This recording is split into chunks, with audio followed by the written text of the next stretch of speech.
Bismillahirrahmanirrahim. Bismillahirrahmanirrahim. Alhamdulillahi wa kafa. Wassalatu wassalamu ala rasulihil mustafa wa ala alihi wa ashabihi wa man ittaba'a hudah, amma ba'd.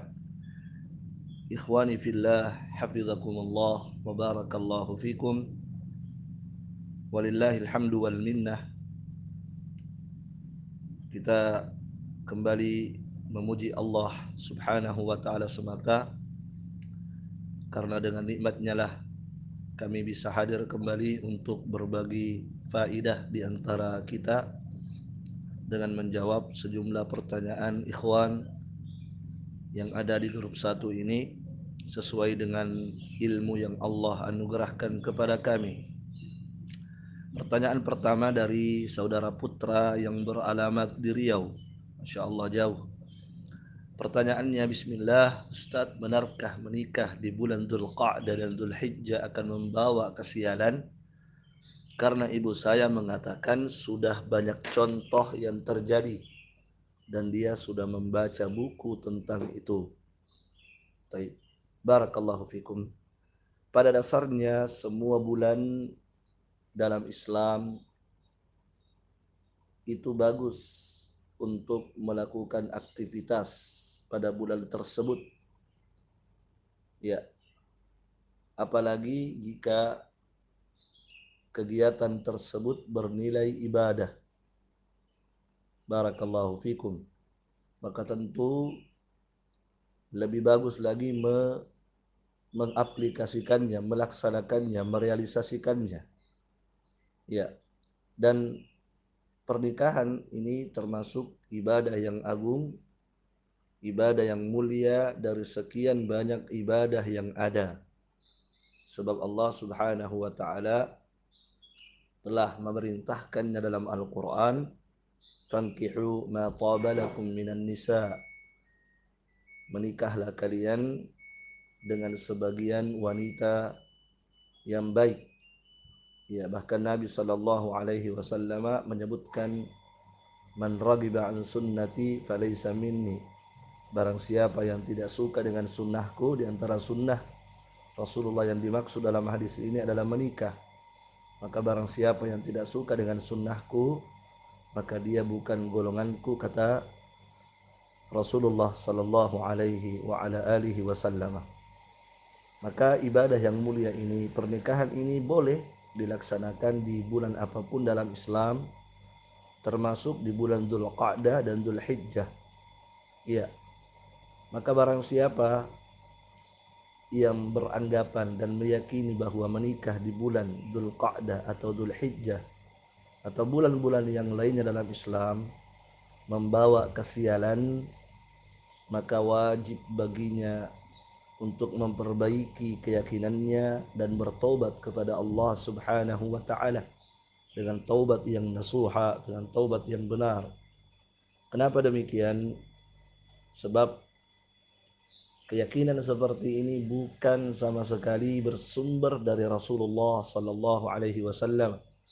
Bukan sama sekali bersumber dari agama yang dibawa oleh Rasulullah sallallahu alaihi wasallam. Bahkan ini adalah keyakinan jahiliyah yang kemudian Allah Subhanahu wa taala mengutus Rasulullah sallallahu alaihi wasallam untuk menumpas dan membatalkan keyakinan-keyakinan jahiliyah, akidah-akidah jahiliyah. Ya. Dan ini termasuk akidah jahiliyah, keyakinan-keyakinan adanya bulan-bulan tertentu yang baik atau yang sial, ya. Adanya bulan-bulan tertentu yang sial untuk melakukan kegiatan di situ, ini adalah keyakinan jahiliyah. Ya, oleh karena itu, barakallahu fikum, Rasulullah sallallahu alaihi wasallam bersabda dalam rangka untuk membantah keyakinan ini. Kata Nabi dalam hadis yang diriwayatkan oleh Imam Muslim, "La adwa wa la tiyarah." Tidak ada dalam Islam yang namanya tiyarah. Ya, tidak ada dalam Islam yang namanya tiyarah. Tiyarah ini adalah tatayyur, ya, meyakini adanya bulan-bulan tertentu atau hari-hari tertentu yang sial, yang tidak boleh melakukan aktivitas di situ. Ya. Dan dulu di masa jahiliyah mereka meyakini bahwa di bulan Syawal itu adalah bulan yang sial. Maka jangan melakukan pernikahan pada bulan Syawal. Itu keyakinan jahiliyah.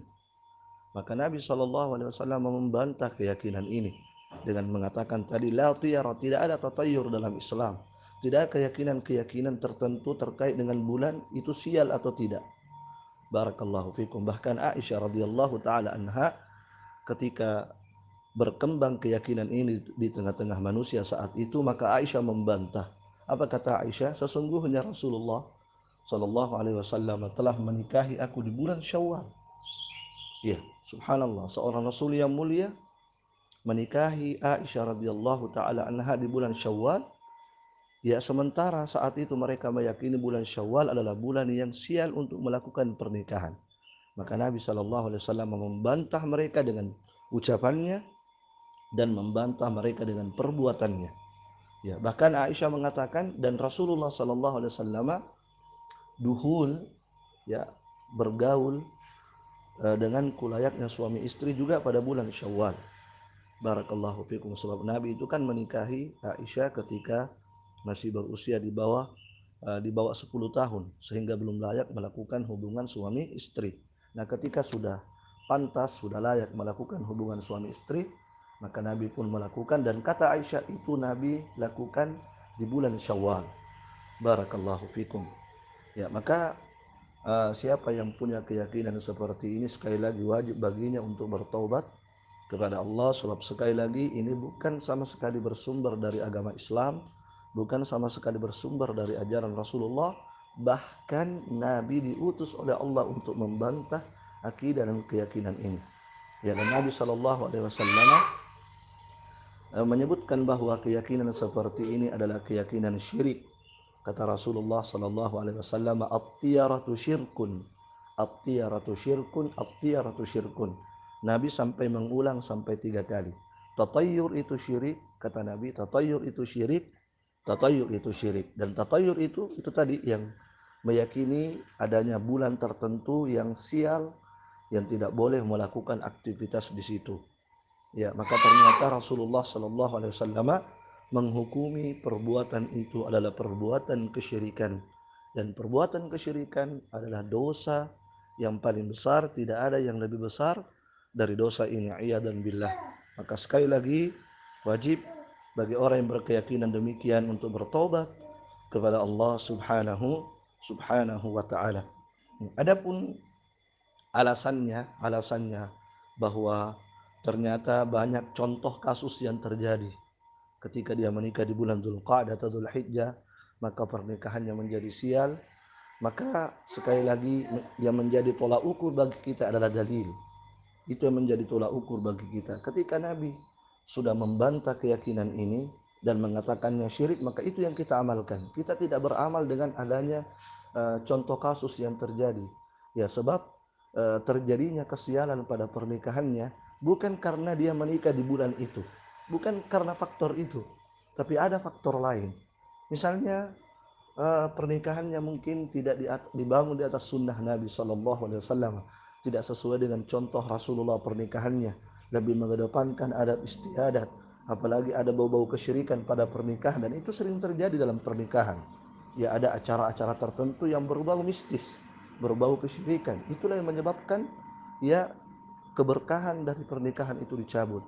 Atau misalnya ketika dia melaksanakan pernikahan, dia memperberat pernikahan itu, terutama dari pihak wanita, memberikan kesulitan kepada pihak laki-laki dari sisi biaya. Itu juga merupakan sebab dicabutnya keberkahan dari suatu pernikahan. Ya, atau kalau misalnya kedua pasangan itu tidak cukup bekal ilmu di dalam mengarungi bahtera rumah tangga. Ya, sementara kita tahu dalam pernikahan, dalam bahtera rumah tangga, sekian banyak cobaan-cobaan yang harus kita hadapi dengan ilmu, sementara kedua pasangan itu tidak cukup ilmunya, tidak mengerti tentang hak dan kewajiban suami atau istri. Sehingga inilah kadang-kadang yang menyebabkan keretakan terjadi dalam rumah tangga. Jadi sekali lagi, ya, kesialan yang terjadi pada pernikahan, kegagalan yang terjadi pada suatu pernikahan bukan karena dilaksanakan di bulan tersebut, tetapi karena ada faktor-faktor lain, di mana faktor itu seringnya menyelisihi petunjuk Allah Subhanahu wa taala dan Rasulnya, karena maksiat yang terjadi di antara keduanya. Itu penyebabnya, bukan karena pernikahannya di bulan Dzulqa'dah atau Dzulhijjah. Ya, adapun ada buku yang menjelaskan tentang itu, maka wajib buku itu untuk dibakar. Ya, tidak usah dibaca, sebab itu buku sudah menyelisihi, ya, petunjuk Al-Quran dan Sunnah Nabi Sallallahu Alaihi Wasallam, dan sangat berbahaya buku-buku semacam tersebut. Barakallahu fikum. Barakallahu.